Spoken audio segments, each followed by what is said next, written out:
gentlemen, with over 16 cities, over 300 plus golfers have come together to Hyderabad Open from across India.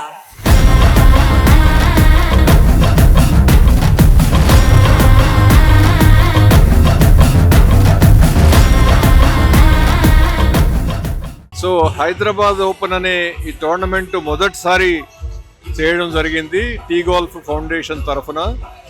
చాలా బ్రహ్మాండంగా tournament జరిగింది.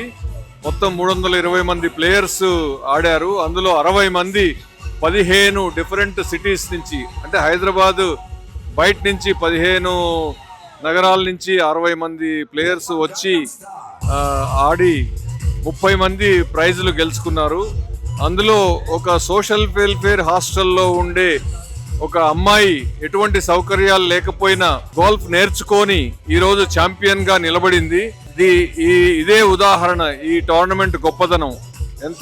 అందరూ golf తెలిసిన వాళ్ళందరూ పార్టిసిపేట్ చేయొచ్చు, కానీ మెరిట్ ఉన్నవాళ్లే, టాలెంట్ ఉన్నవాళ్లే టోర్నమెంట్ గెలుస్తారు అనడానికి ఇది ఒక మంచి ఉదాహరణ. Thank you.